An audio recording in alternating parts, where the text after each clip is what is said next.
Hi, I'm Amanda Paldau from Triad Tutoring, and today we are working on Test 1, Section 3, Number 9 from the official SAT Study Guide. So first, let's take a look at the problem. This problem deals with systems of equations, which is something that you learned back in Algebra 1, but you may have forgotten at this point. So this one says, what is the solution to the system of equations above? And they give us the two equations. So this one's a little simpler than some of the other ones that are word problems where we have to actually create the system of equations. There are two methods to solving systems of equations, and we'll take a look at both. So let's go over to the whiteboard and take a look at the two ways that you could solve this. And keep in mind that you always have the techniques that you could use. So if you are having trouble and don't remember the math way of doing something, remember that you have those to fall back on. So for this one, I have two equations.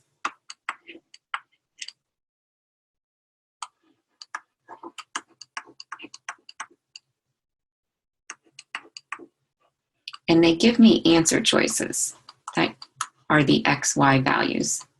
So for example, the technique I could use is using my answer choices.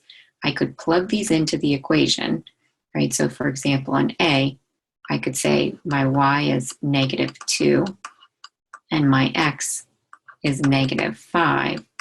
And I would say, does that equal -19? So I have -4 minus a negative becomes a +5. Does that equal -19? No, which means A is not my answer choice. So if you really couldn't remember the math in that moment, there is a way for you to solve it. It takes a little bit longer, right? Because you have to solve each equation and you don't have your calculator for this section, so you can't just plug it in. But there is a way to do that. So that's one method. But let's talk about how to solve them algebraically.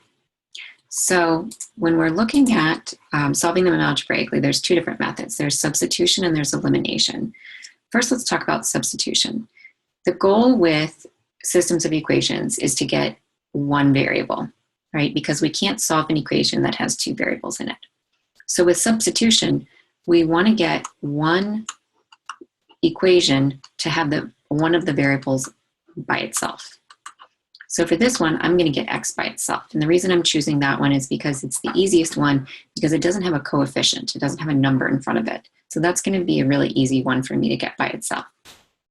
All I have to do is move my X over to the right side.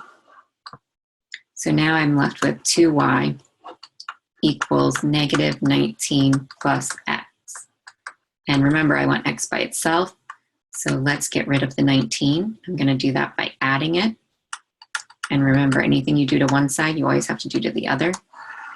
So I'm left with 2y plus 19 equals X. Now that I know what X equals in the second equation, I can take that value and I can plug it in for X in the first equation. So let's try that. So we're going to rewrite the first equation, but instead of X, I'm going to write what X equals, 2y plus 19, what X equals in terms of Y, plus 4y, so everything else is staying the same, equals -23. Now I want to just solve this equation because now I only have one variable, so I can solve for Y. So first I distribute my 3, and I get 6y plus 57. If your mental math skills with basic operations, addition, subtraction, multiplication, division are weak, you should work on that. I know it sounds kind of silly being in high school working on basic math facts, but it will slow you down or it will cause you to make simple mistakes. So now I can combine like terms. So I have 6y and I have 4y, so 10y plus 57 equals -23. I want to get y by itself, so I subtract, oops, sorry about that. I want to get y by itself, so I want to subtract my 57.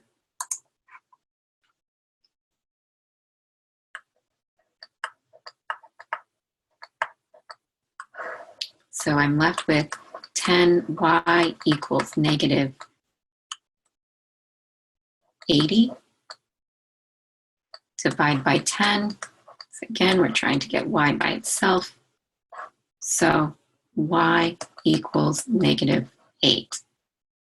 Now at this point, if I was in a math class, I would say, okay, now plug your y back in over here in order to solve for x. And this is still a good double check if you have time on the SAT.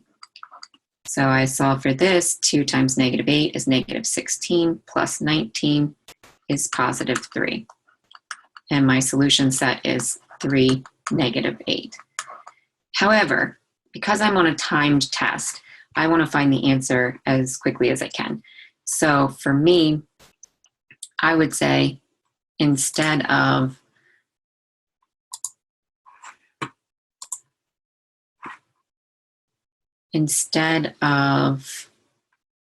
plugging that back in and solving for x, which again you can do as a double check, I would go back and look at what are my answer choices and see if there are multiple answer choices with y equals negative 8.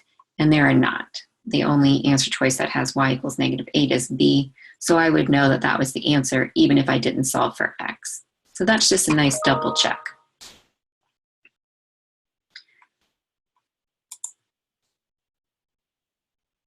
So looking back at the whiteboard,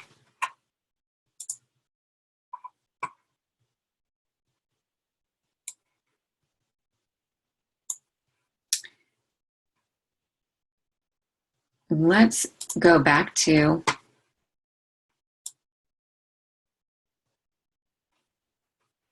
the equations and let's talk about the other method, which is elimination.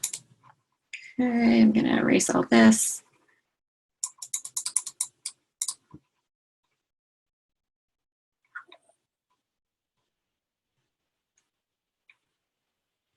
Okay. Thanks. We had a lot of work here. Okay, so with elimination, we're still looking at the same idea of we want only one variable in the equation, right? So right now, we have two. We have x and y in each equation. This was the 3. So what we want to do is we want to say, what if I add these two equations together? How could I cancel one of the variables out, right? So if I have 3x in the first equation, in order to cancel it out with the second equation, I would need a negative 3x, right? Right now I only have a negative x. So what I would say is, what do I have to multiply this equation by to get negative 3x? I would have to multiply the equation by 3. And remember, you have to multiply everything in that equation, including the answer choice. So let's distribute our 3.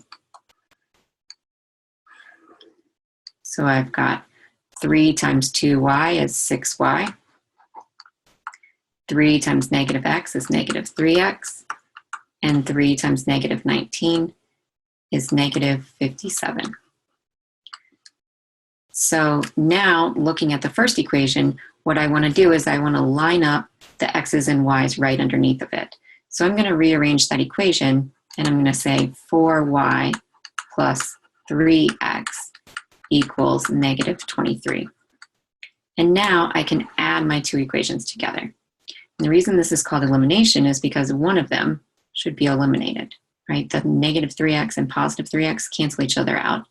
And what I'm left with is 10y equals negative 80. Again, divide by 10, we're right back to where we were on the substitution equation. For me, elimination on this one is a little bit easier. It saved me a few steps. And I still got y equals negative 8. And again, at this point, I can go back to my answer choices. There's only one answer choice that has negative 8. as a y coordinate. So I would be done. But I could double check, plug y back into one or both of those equations and make sure that I also get x equals 3. Okay,